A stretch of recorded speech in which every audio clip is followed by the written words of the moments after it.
right. How are you doing? I'm pretty good. Just a second ago, it was, woo! Talking to crowds is different than talking to individuals, you know what I mean? Dude, what happened to that guy? What happened to, woo! You switched up on us, man. What's your name, buddy? Alec. Alec? You don't need the mic. This guy's loud as fuck. I miss the old Alec. You guys miss the old Alec? That's a sad thing to be. Why do you woo about that? Talking to crowds is different than talking to individuals. You know what I mean? Everyone's talking about dating, and like Asia.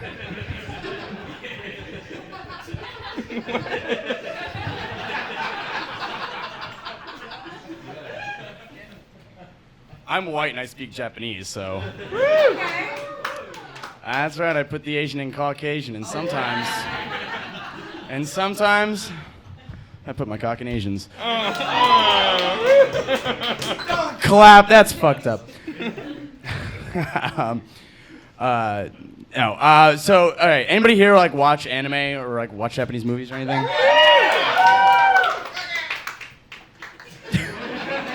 Okay, anime! Yeah, okay, so you guys don't need me to explain to you what sex in Japanese sounds like, you sick fucks. So, here's the thing. I can explain to you what sex is in Japanese is like as a language learning experience. So, in Japanese, we say, iku, which means to go, like just basic, like I'm going, right? See, here's the thing. In the same context in America, when we'd say, I'm gonna come, they say, I'm gonna go. So I'm hitting it. Yeah! And she goes, iku, iku, iku. And I go, where? Are you good on time? She's like, why did you stop? I thought we were going. I'm like, why are you going just as I'm coming? No, but I miss Japan. You know the thing I missed the most about Japan is I miss the trains. They have like my favorite trains.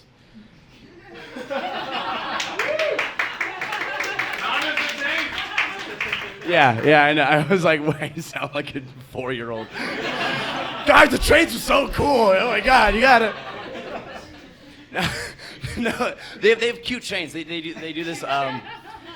Stop bullying me.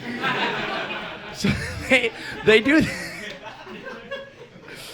I hate you guys. Talking to crowds is different than talking to individuals. So the trains will do this thing where they'll make like a jingle that's unique to each stop. So like for instance, Shibuya, very popular station there, goes. Mamonaki wa Shibuya, Shibuya, blum blum blum blum blum blum blum blum blum. If you've been to, that's a very accurate impression. And so, not all the jingles are created equal. So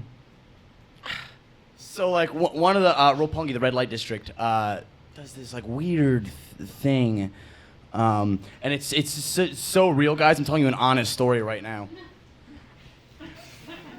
So the train pulls up and it goes, Mamonaki wa Roppongi.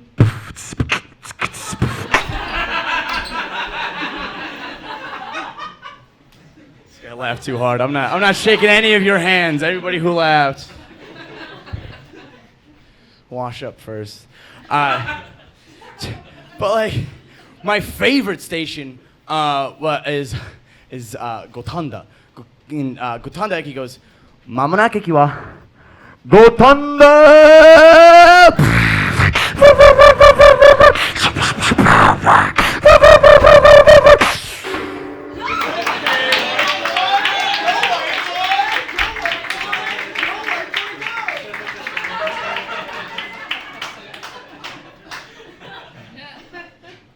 Door ga shimarimasu. I'm like, when the fuck is the train gonna leave?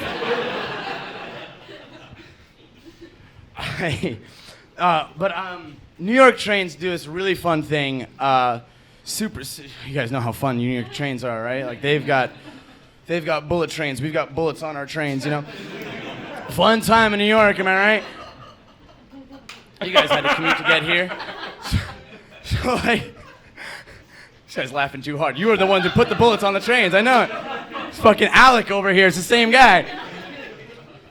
I miss the old Alec.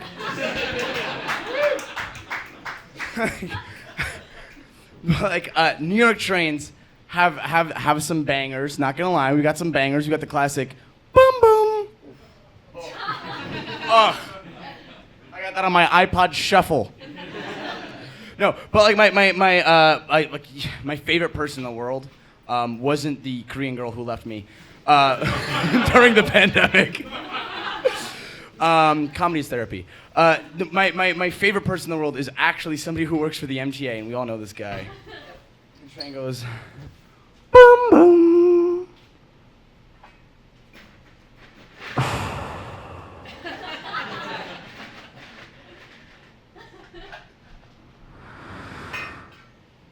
And they did the train to the ADR and no trains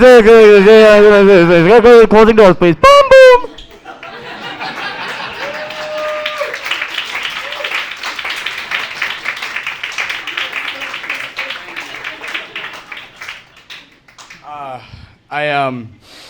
So I believe this or not, but I was a child once.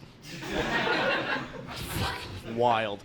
And what a time it was, because I remember this school said I had to go see a special doctor. And, you know, when you're a kid, you're like, either I'm need special classes or I'm getting superpowers, right? There's two things, right? So I was like, I walk into the doctor's office, I'm like, oh God, I was like 7 or 8, right? And I'm like, what are you working with, doc? X-ray vision, super strength, invisibility. He goes, ADHD, stop moving. I go, doc, I don't understand. He goes, that's natural. You have a learning disability.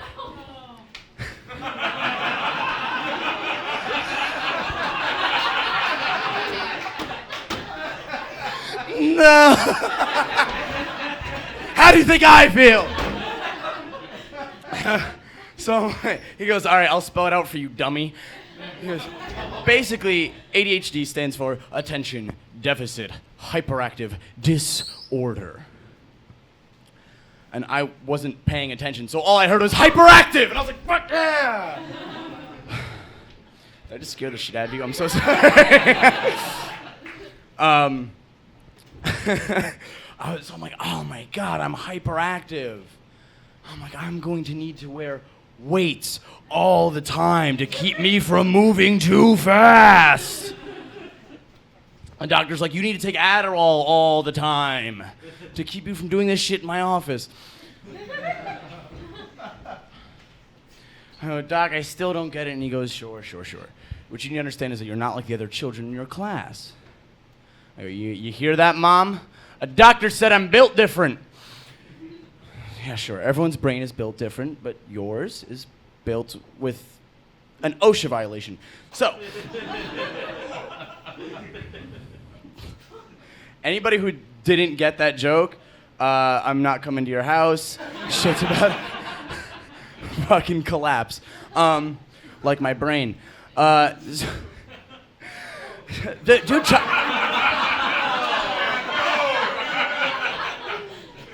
I appreciate the sympathy. This crowd is so nice. When I talk to individuals, they don't show me the same sympathy. Dude, and fucking, it was rough as a kid, because you thought the doctor was bad. I was safe there. I'd get home, and my parents didn't hit me that often.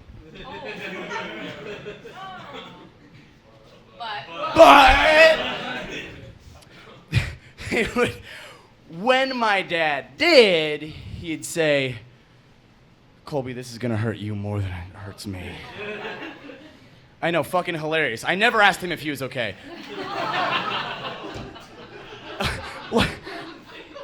I was glad he would say it, because like that was my cue to run. You know what I mean? Anybody ever run from their parents? Yeah. Yeah. So you already know where it goes. I don't know if you knew this about my family. But when I was a kid, my dad was a grown-ass man. Where was I going that he wasn't getting to first? I'd make it 3 feet and just... You should see the other guy. I hurt him more than I hurt me. My mom, she wouldn't even bother chasing me. She would just pick up the closest thing and, like, throw it at me. And, like, I wisened up, so I would go to where there wasn't anything to throw. We had this dining room table, it was empty, and my mom, you know, she wore heels in the house. She's bougie. So she would just take her high heels and huck them at me.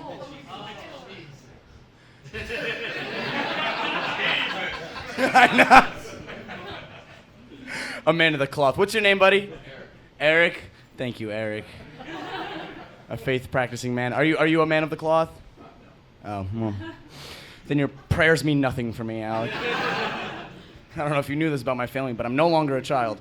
But, like, she'd throw her high heels at me, and, okay, so around this same time, George W. Bush was president, and there was a press conference where somebody had thrown their shoes at the president. So you guys know where it goes. For anybody who doesn't, he dodges the first shoe, just on fucking pure reaction time. Like an athlete.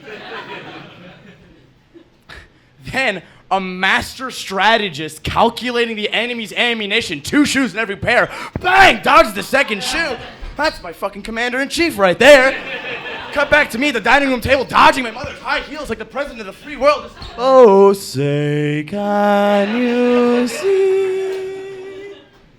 Take your hat off, dude. It's the fucking Pledge of Allegiance. No, dude. But my favorite thing was, I'll leave you guys on this. My favorite thing was when my dad would chase me, because I really believed I could get. Anybody else think that they could get away? How long we were? Yeah. Dude, I would run, and I swear I was like a white Olympic athlete, and my dad was like a black Nissan Altima. It just wasn't even the same category of competition. I'm Colby Lynn. Thank you so much, guys.